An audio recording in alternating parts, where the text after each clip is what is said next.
The last pattern is the galloping pattern. So in review, we've talked about the lumbering pattern, those big wide-bodied animals that all have very unique feet and kind of habitats and body shapes. Then we move to the diagonal walkers, our deer, cats, and dogs. And then we move to the bounders, which essentially is the weasels. And lastly, we're at the gallopers. So these include your mice, your voles, shrews, chipmunks, squirrels, and rabbits. And remember, this is the pattern that they use most of the time. All animals change their gaits and what the track pattern looks like as they speed up and slow down. But to conserve energy, they're typically using the same gait most of the time. And here we see, with the gallopers, the front feet, think of a rabbit here. The front feet are usually a lot smaller than the rear feet. This is the same for mice, to shrews, to voles, to chipmunks, to red squirrels, right up to the rabbits and snowshoe hares. So if we look here at Squirrel Tracks, the front 2 feet come down, they're on the lower part of the screen, they're smaller, and the rear feet come around and are a little wider apart, just like a rabbit. And what typically happens is you see 4 toes on the front feet and 5 toes on the rear that actually register or leave a mark. If you look on the right hand side, you notice how the 3 center fingers sort of stick together, and then what would be like the thumb and the pinky finger kind of stick out to the side. Look for that sign as well. So here we have a snowshoe hare. On the left hand side, we can clearly see the 2 front feet landing together with the giant rear feet coming around and landing. On the right hand side, we see a snowshoe hare going up the screen. Remember, the front 2 feet, small feet land first. The rear feet pass the front feet and land in the direction they're heading. Here we have a snowshoe hare sitting, and all these strange looking marks in the snow are where it's holding a branch and chewing the branch and nibbling on it. So the tip of the branch is bouncing on and off the snow as it works the other end. On the right hand side, this is typical rabbit pellets or snowshoe hare pellets, scat. On the left hand side, and this is typical of all the rodents, even the beavers and whatnot, you notice that it's a 45-degree cut, the brows here, a very clean cut, 45 degrees. That's your rodents. They have great teeth on the front that are meant for doing just that, unlike the deer that sort of nip off the buds. Here we have on the left hand side a black squirrel and a red squirrel. The trail width difference is only 1 inch. The red squirrel is about 4-inch trail width, the black squirrel is 5 inches. But when you actually see that 1 inch makes all the difference, because the black squirrel is so much heavier, it makes so much more of a indentation and whatnot, that it looks huge in real life.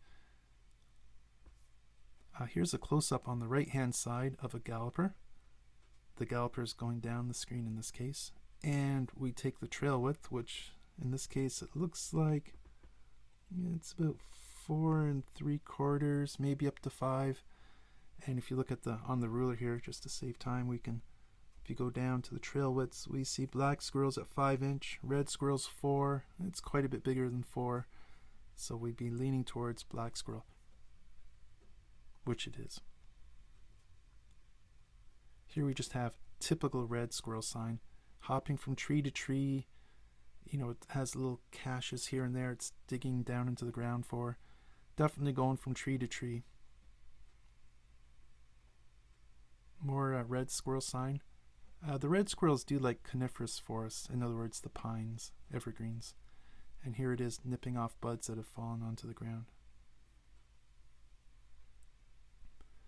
Whereas the black squirrels, they like the hardwood forests, and they can certainly both be found in the same area. But if you look at the pile of leaves up here, that's a black squirrel nest.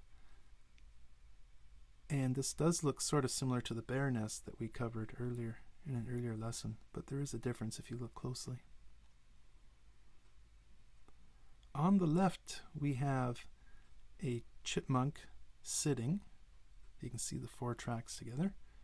The larger rear feet were sitting on its haunches with its, its front feet in front of the rear, sitting. But if you look up the screen a little bit, we see the toes of a raccoon, the front foot of a raccoon. On the right top, we see a mole tunnel. Could be used by a vole as well. Very common. Early springtime, when the snow leaves, all these grass tunnels emerge that were once under the snow. And this is a little, sort of like a nest, or maybe just a resting area or den of something very small. Maybe a shrew, possibly a mouse. On the left-hand side is a mouse, and it's a galloping pattern. If you draw a center line down through the trail width, it's obviously not a bound. They're not kind of an offset 2 and 2 pattern. What really distinguishes the mouse from the voles and whatnot is the long tail, and it often shows up in the tracks just like this. So very long tail that shows up in a little galloping pattern. Of similar trail width is the vole. One thing interesting about the vole, you notice there's no tail drag. You might see the tail touch down once in a while, but more often it's just the feet dragging. The vole will typically change gaits often too. That's what we see here. We see it walking, and then we see it going back into a gallop. And it does this on and off for no apparent reason. On the left here, we have a trail width of 1 inch, and you notice how it's very light, fluffy snow, and it's hardly making a dent. This is the shrew. Very, very tiny animal. On the right-hand side, we have the difference of a shrew at 1 inch trail width with what looks like a vole. Quite a difference.